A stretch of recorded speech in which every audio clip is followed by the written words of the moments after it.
Okay, so don't forget that we're going to have a test this Friday, all right? I've already put up the review online, okay? So it's going to cover chapters 10, 11, 12, and 13.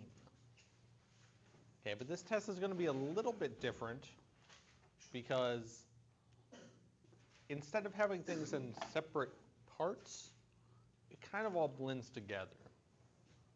All right? Because if you remember, we started talking in chapter 10 about the atom. Okay? But then in chapter 11, we talked about the periodic table. In chapter 12, we talked more about the periodic table. So there's not really going to be one particular part about the atom from chapter 10 and one from chapter 11. No. It's all going to be kind of mixed together. All right? Now, so what I'm going to do today is just review through everything we've talked about. But definitely stop me if we want to see something in more detail, or if you say we already know that, I don't care about that. Okay? Because really this is meant to help you guys. Okay? Let's pass this out before I forget. So let's start with the atom. How many people do we have in here? Oh, 7. This is going to be easy. All right? Because remember, I want you to be able to tell me at least 10 things about every atom on the periodic table. Remember, you're going to have a periodic table. You can use your book's periodic table too. Okay? You should be able to tell me 10 things about the periodic table. So let's go ahead and start with fluorine. Why not? Angelica, why don't you start? Tell me one thing about fluorine. 9 protons. 2 orbits. Let's get back here. Atomic mass of 18.9. Eric. Atomic number is 9. It's a non-metal. I don't think so. 9 electrons. Tara, tell me something else.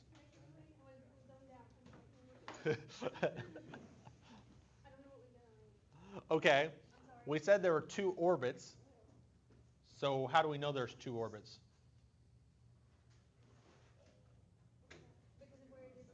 Yeah, because it's in the second period. Okay. Guys walked in a little late. See if I don't look. Brett, tell me what charge you'd expect. What charge? -1. -1. Good. Okay.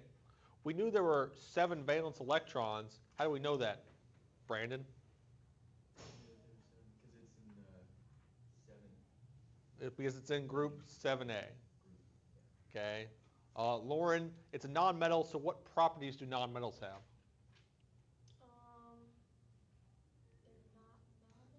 They're not malleable, so we say they're brittle, okay? And they're also insulators, okay? And nonmetals can come in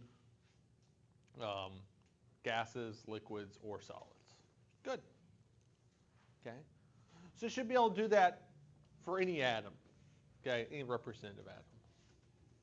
Let's try one more time. We don't have to have everyone go through here. Why don't you just tell me, or if we look at calcium, someone tell me one thing about calcium. 2 valence electrons. Atomic number's 20. 4 orbits. Symbol Ca. 20 protons. 20 electrons. It's going to form a positive 2. All right. We knew it had 2 valence electrons because it was in group 2A. We know it had 4 orbits because it's in the 4th period. Is it metal or non-metal? Metal. So what are some properties of metals? Conductors.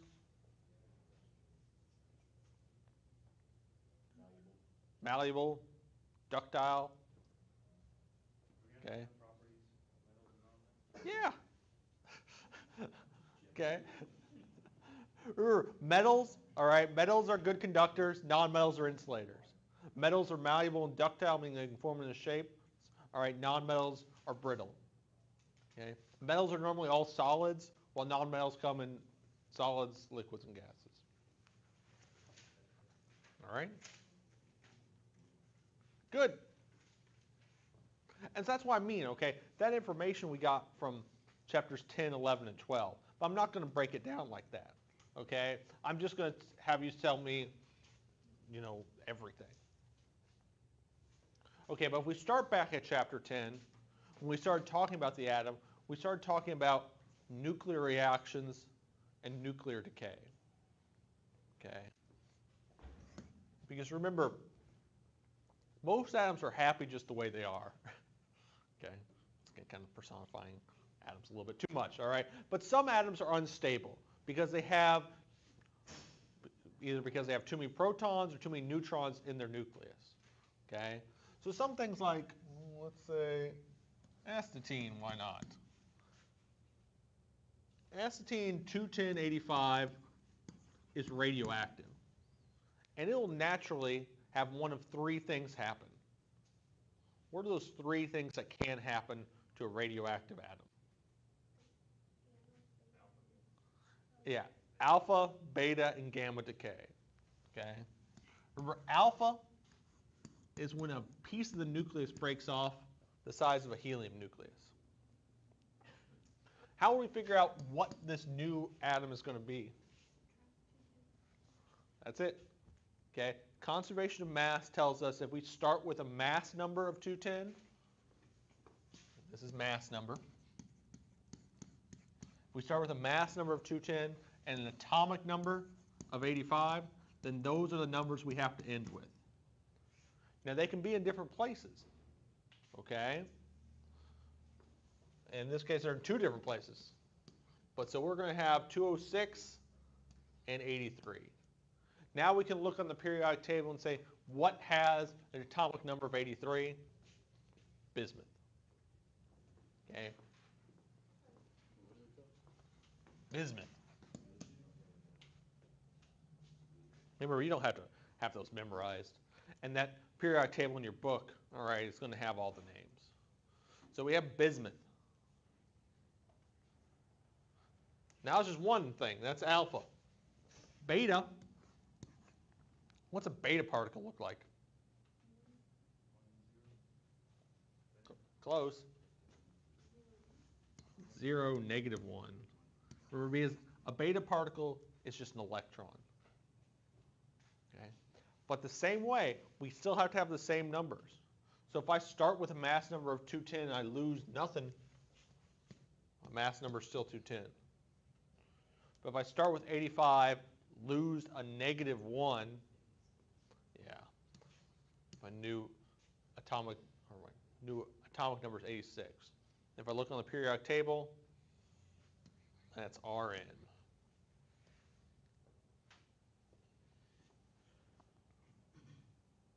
And finally, our last one is gamma.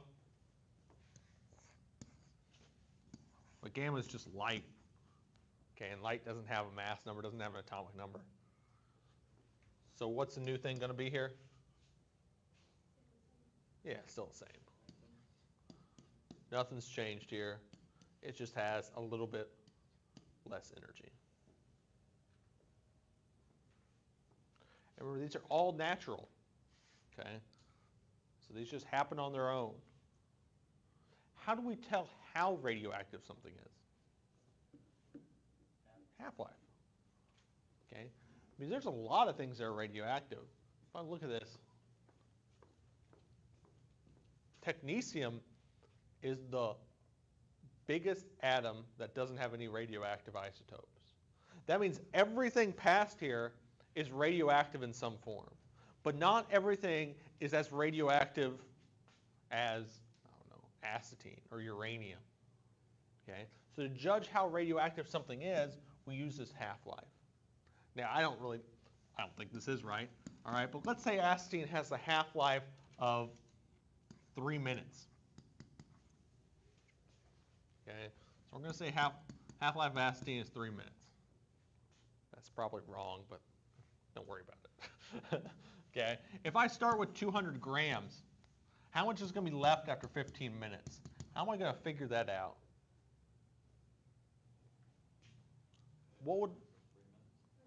That's it. Okay, we don't have any formula or anything. All we can do is say after 3 minutes, I'm going to have 100 grams. After 6 minutes, I'm going to have 50 grams. After 9 minutes, I'm going to have 25 grams. Should have done something less. After 12 minutes, 12.5 grams. And after 15 minutes, 6.25 grams. So the only thing we can tell from the half-life is that every half-life we're going to decrease by half. Now, different atoms have different half-lives. Different isotopes have different half-lives. What's an isotope? It's an atom with a different number of neutrons. It can be more or less. But a different isotope of acetine could have a half-life of 3 minutes or 5 minutes or 7 minutes, whatever. Okay. But what we can always say is that after one half-life, no matter what it is for that particular guy, it's going to decrease by half. Now, you're not going to have to memorize what the half-lives are, because obviously I don't have them memorized. Okay? Because there's no real way of just by looking at it telling what the half-life is going to be. Now, this was all natural. Okay? When we talk about unnatural things, we can start talking about fission. Because if I take a neutron and I fire that at a uranium atom, what's going to happen here?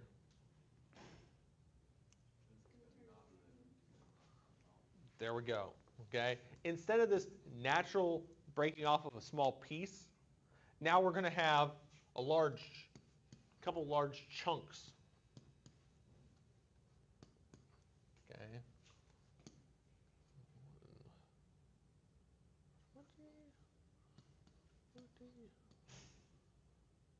Figure this out ahead of time. What am I missing here, though?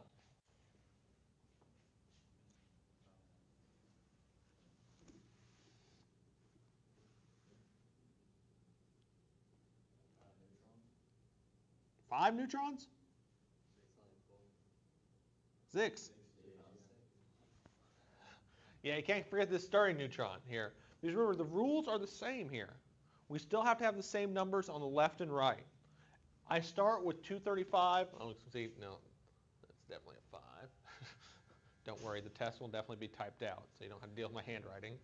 All right, 235 plus 1, so 236.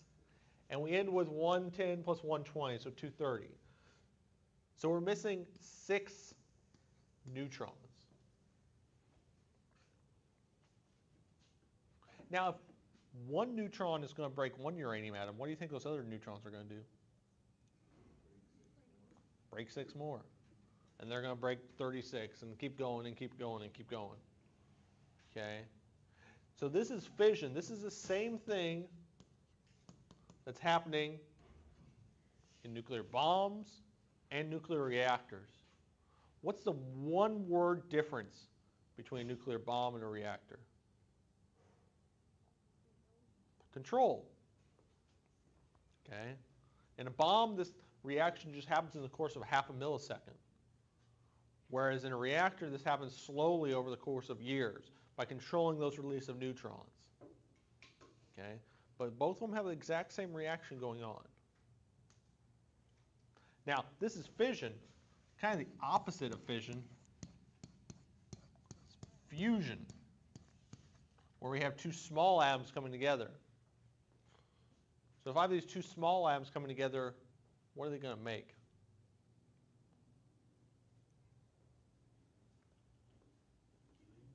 Helium. Okay? Just like before. 2 plus 2 is 4. 1 plus 1 is 2. So that has to be helium. And where do we see fusion every day?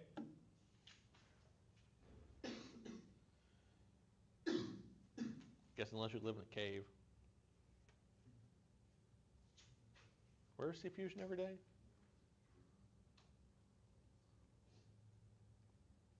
Oh, someone has to know this. What? No? Oh, you guys are killing me here. In the sun. Okay? So this is what powers the stars. Okay? Every second, millions and millions of tons of hydrogen are being converted into helium. Because no matter what reaction we're talking about here, every time this happens, we get energy. Okay? That's why this is useful for a reactor, because every time this splits, we get a little bit of heat. Okay? We can use that heat to turn water to steam, to turn a turbine. In the sun, This turns to heat, and you get a giant ball of fire. Okay. All right. So that's everything from that first chapter. Any questions about any of that?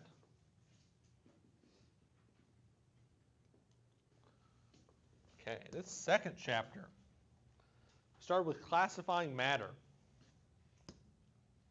Okay. Remember, we can break down matter into 4 different areas. Remember what those 4 were?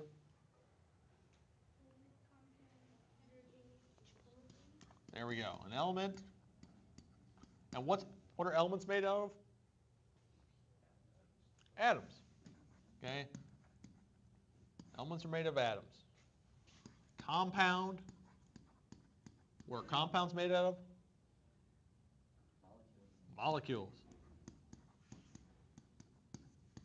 And then we have our heterogeneous mixtures and our homogeneous mixtures. Okay. Remember, homogeneous mixtures, we just said, were uniform. Okay, so if I look at something I can't see a difference, it's a homogeneous mixture. Heterogeneous mixtures are just non-uniform.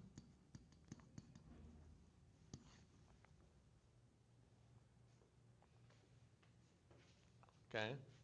What's a good way to tell if you have an element or not? Yeah, if you're unsure about something, if it's on the periodic table, it's an element. So anything, carbon, iodine, hydrogen, all right, those are all elements. Okay. Compounds, remember, a little bit more complex, but not too much. Let's say I go outside and, I don't know, look in one of those puddles out there. Is that puddle an element, a compound, a heterogeneous mixture, or a homogeneous mixture?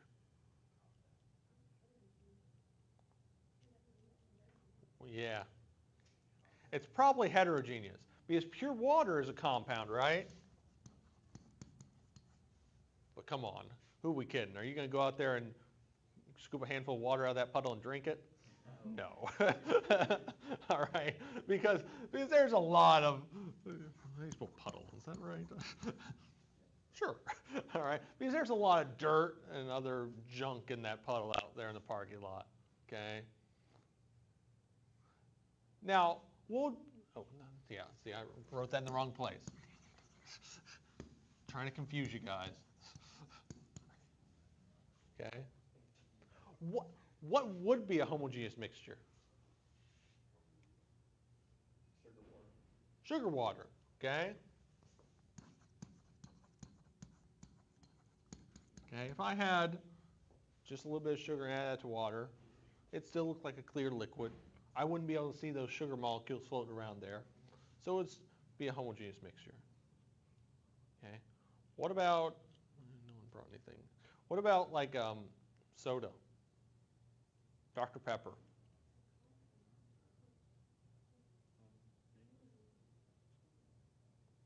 Let's think about this. Okay. What is Dr. Pepper really? Carbonated water, carbonated sugar water, right? Okay. Well, carbonation is just basically carbon dioxide. Okay. And so if we can see those different bubbles in there, then it's a heterogeneous mixture. Dr. Pepper. And after it's flat, then it'd be a homogeneous mixture. Okay.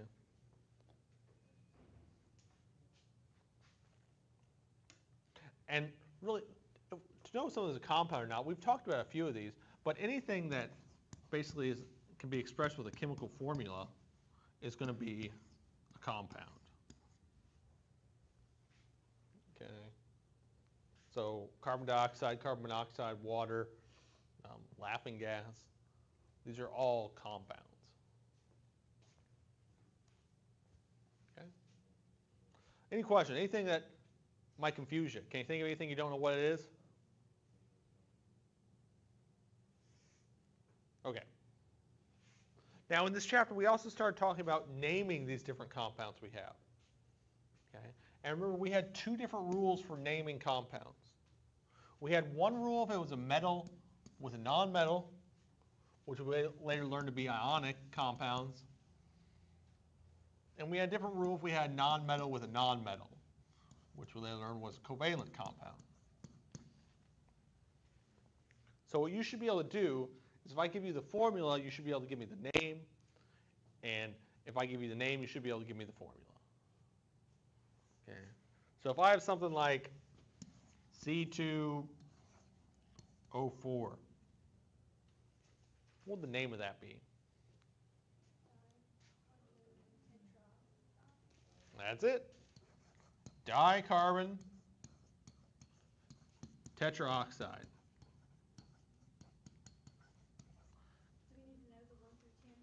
Yeah, so you need, for the covalent compounds, those nonmetals and nonmetals, you need to know those prefixes.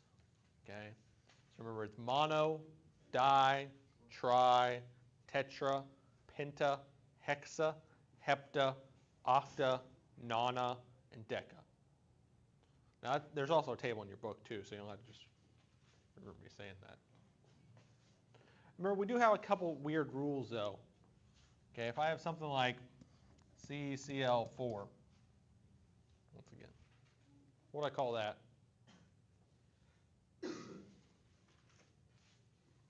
Remember the tricky part here?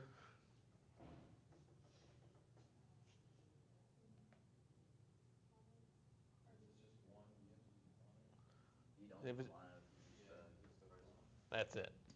So even though it's a covalent compound, you don't have to say you only have one. So it's just carbon tetrachloride. Okay. But that's the only time you don't put the prefix there. It's when you only have one to start with. So this is carbon tetrachloride.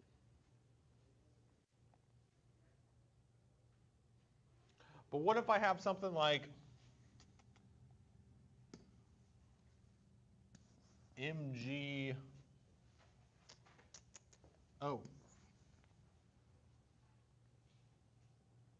What do I call that?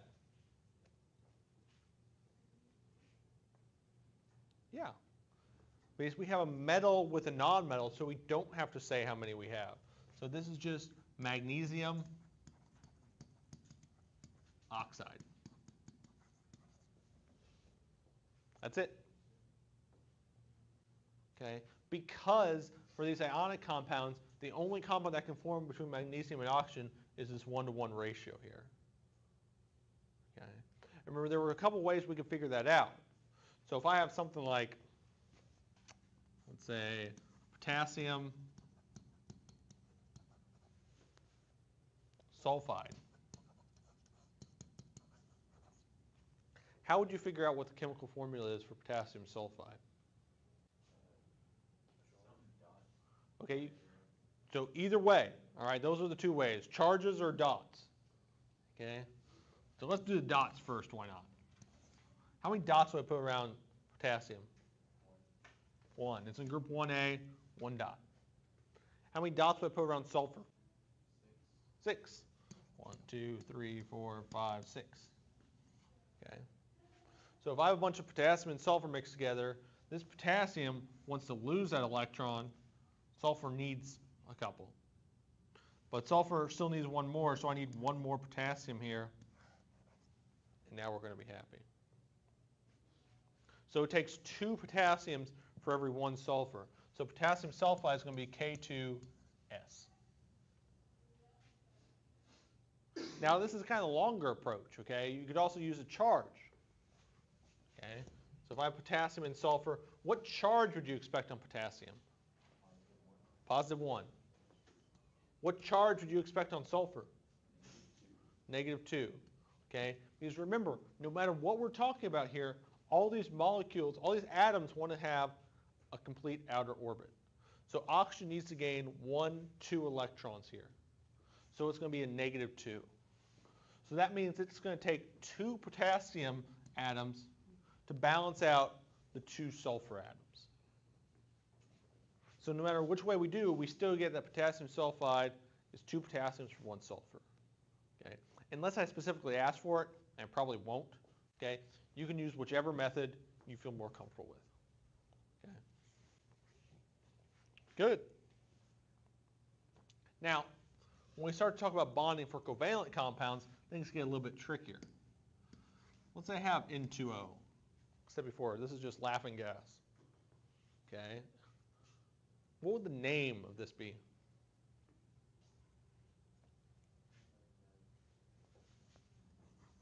Dinitrogen monoxide. That's good. I'm not going to take off points for spelling here. Okay. Dinitrogen monoxide. Okay. So we know this is a covalent compound. So if I want to figure out what the bonds are going to be, since I only have one oxygen, I'm probably going to put that oxygen in the middle. How many dots do I put around nitrogen? 5.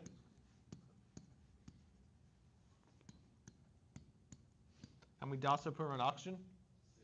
6. 1, 2, 3, 4, 5, 6. So remember with these covalent compounds, just like those with ionic ones, right, we want each atom to have a complete orbit. But here, we just have to rearrange the dots so that everyone has 8. And remember, we can only share 2. We can't really share 1. So the first step I'd probably do here is I'd take off these single ones here. Probably share them right here. Now, which atom's happy here? Oxygen. Okay. What about the nitrogens? Yeah, they're still missing 2. So what do I need to do here?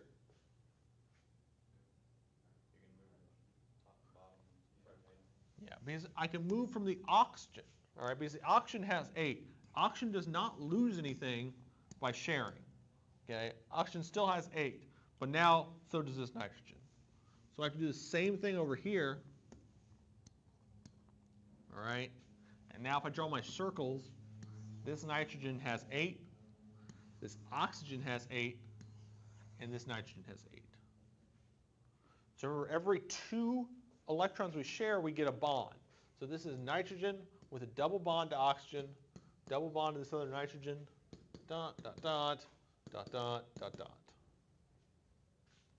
Okay. So we have 2, 4, 6, 8, 2, 4, 6, 8, 2, 4, 6, 8. So every atom is happy now. Okay?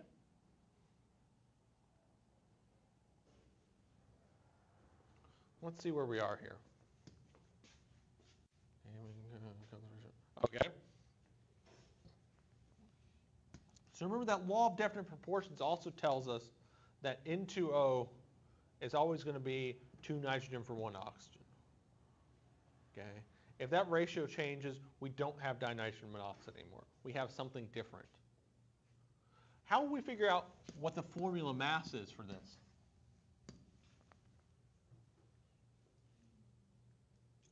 What is the formula mass? That's it.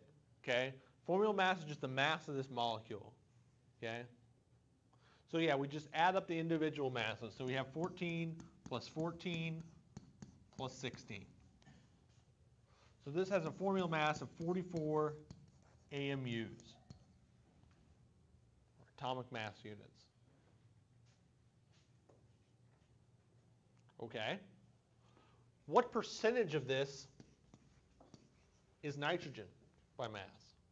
How would I figure that out?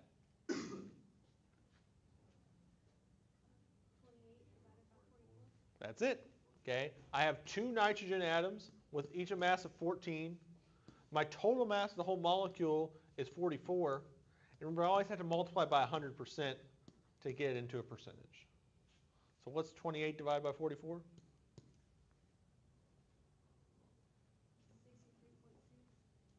Sure. 63% nitrogen. What percentage of that is, whatchamacallit, oxygen? Yeah. So I could have done the same thing here, or I can just say 100 minus 63 is 37. Because I know the total has to be 100%.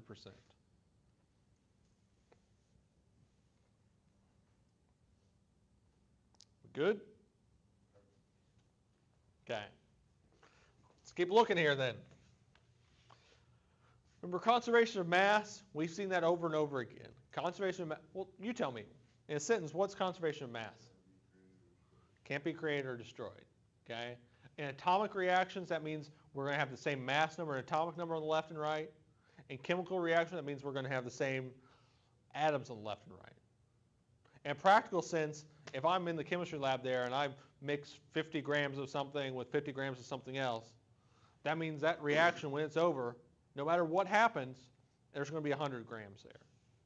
It could be a different molecule, all right? And I might have lost some of it as a gas, but the total is still going to be 100 grams. And so that was important when we started talking about these balancing chemical equations. All right, we just finished this, but we can go back and practice a few of these if I can find them. Okay, I just found this online just by typing in practicing balancing chemical equations. All right, so if you're shaky about this, try those first two homework problems and spend a little bit more time on this.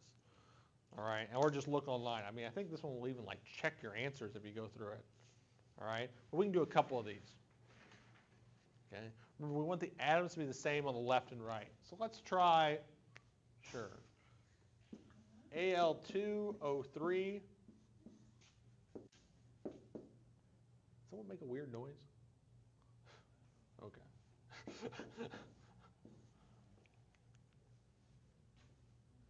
Now remember, you can do a lot of trial and error here. That's fine. Okay, but where would you start here, or where would you think I would want you to start here?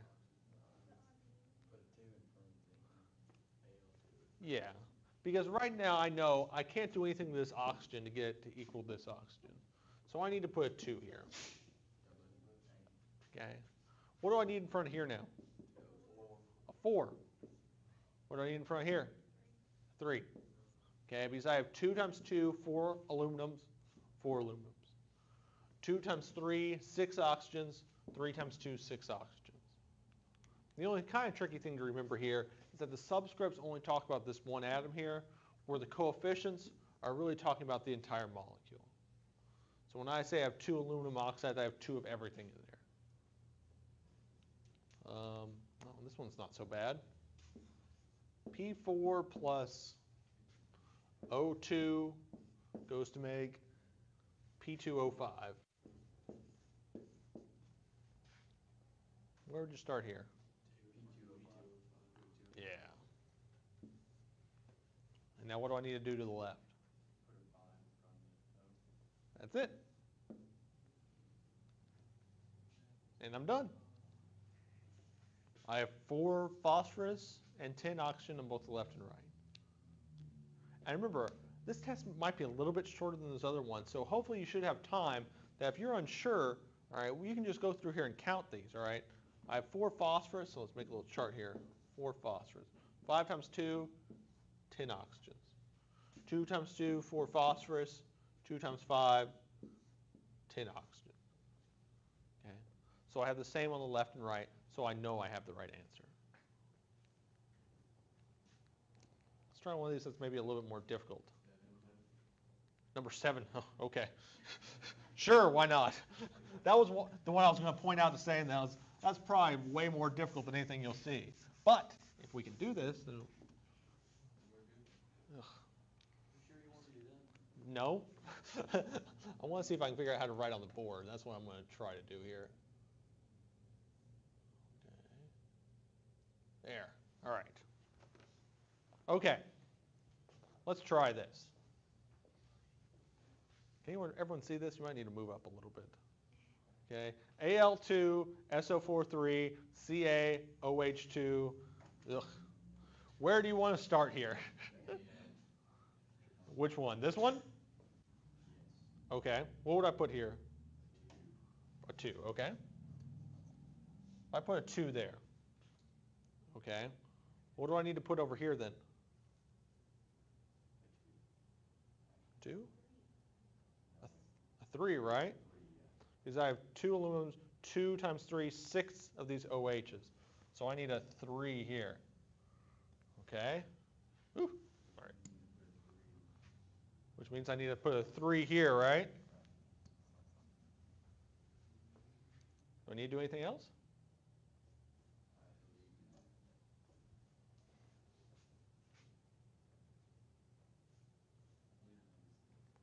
Yeah. Oh, that wasn't very difficult at all. I freaked myself out too about it.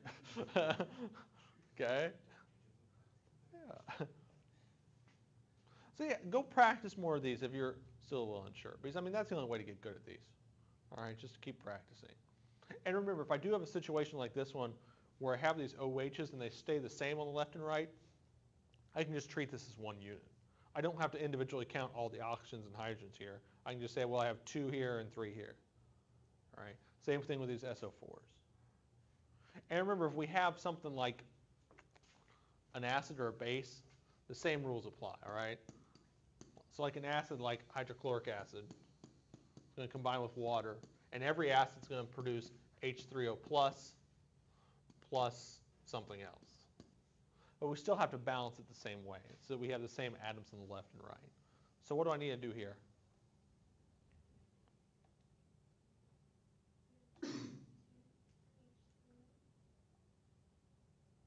Sure?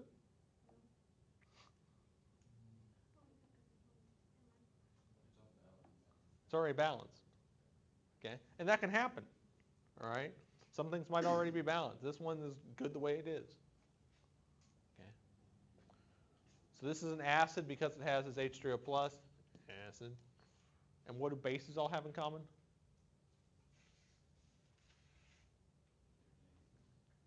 They all have OH minus.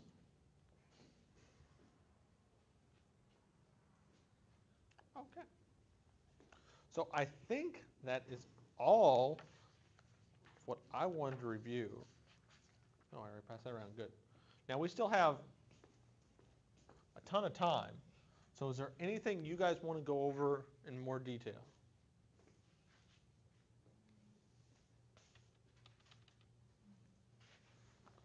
Or are you guys just done?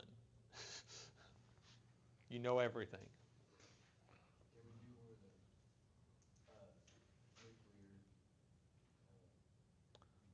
Like the fission ones? Okay. That's fine. Let's say this time, you're going to have to give me a second because I'm not good at making these up on fly.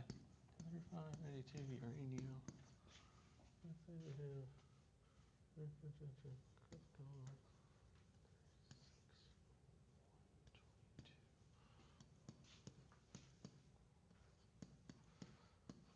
Okay. Because remember, on any of these types of problems, what I'm probably going to do is I'm probably going to just leave one thing blank. Okay? So you'll have to figure out what that missing piece is here. Okay? And so here, it's probably going to be easier to start with that atomic number, that bottom number. So what am I missing there for my bottom number? 56. Okay? I start with 92 minus 36. I'm going to end with 56. Okay? What mass number do I start with? 236.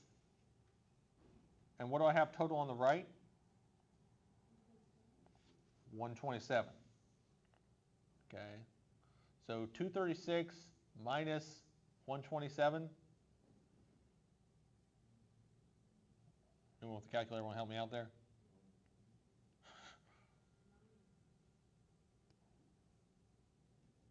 You guys aren't going to really make me do this in my head, are you? One. What? Sure. Yeah. Okay. And so now, what atom is this?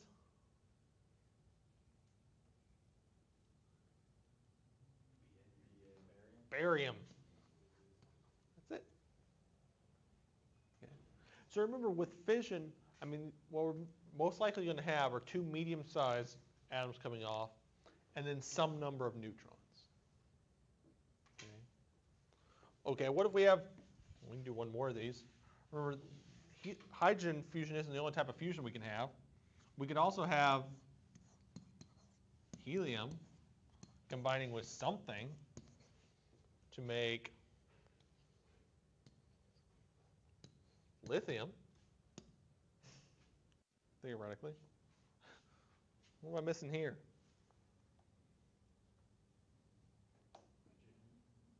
Yeah. Hydrogen 2, 1, right? Awesome. All right. Anything else you guys want to see? The chemical balancing we was just doing. Sure. We can do a couple more of those if I can figure out how to get back.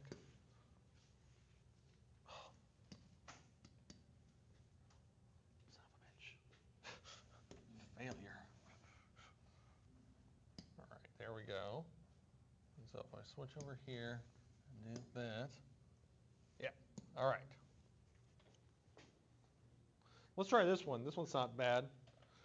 Silver plus S8 goes to Ag2S. Where do you want to start here? This? Okay. What do I want over here? Yeah, I need an 8 to get the sulfurs balanced. So I put an 8 there. I have 8 S's, 8 S's. So what do I need over here? 16. I'm done. All right, since you asked me about this, I guess I shouldn't punish people for asking me. Let's try this one. Where would you start over here?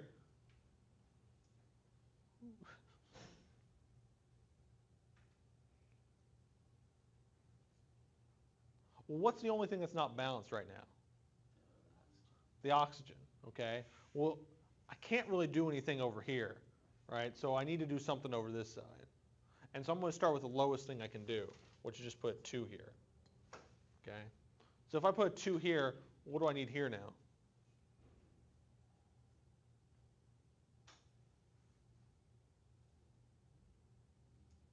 Well, I have 2 KCl's, so I need 2 KCl's, okay? And then I have 2 times 3, 6 oxygens, so I need a 3 here to get 6 oxygens over there.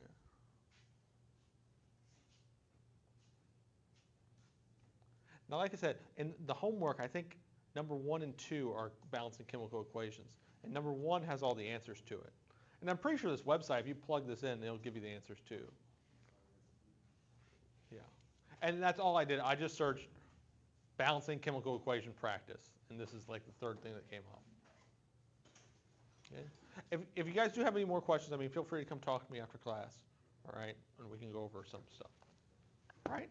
But if not, I'll see you on Friday.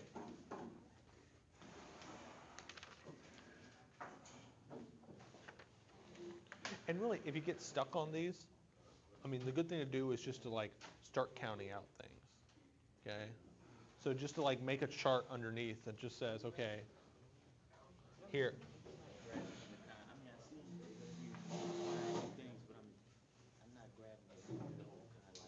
Okay. So I mean, all we're trying to do is we're trying to get the number of atoms on the left and right to be the same, okay? So if I start with something like this, okay? Now, if you want, what we can do is we can just say, okay, let's start just count up how many atoms of each we have, okay? So here I have 2 nitrogens, 2 nitrogens, 2 hydrogens. Over here I have 1 nitrogen and 3 hydrogens, okay? So now is when I need to start modifying stuff. And here it's okay to make an error to begin with, okay? Because we'll see it, all right? But what I like to always do is if I have an odd number like this, I'm going to start over here, okay? So I'm going to start by putting a 2 over here. So now that changes what I have, okay? That changes, this is going to be a 2, and now I'm going to have 2 times 3, so I'm going to have 6 over here, okay? So now I have 2 nitrogen and 6 hydrogen over here. So if I look already, my nitrogens are fine. So it's only my hydrogens that are off. So I put a 3 here. Okay, and now that's 6 as well. Okay, so you're just trying to get the same number. Just trying to get the same number of each atom on the left and right.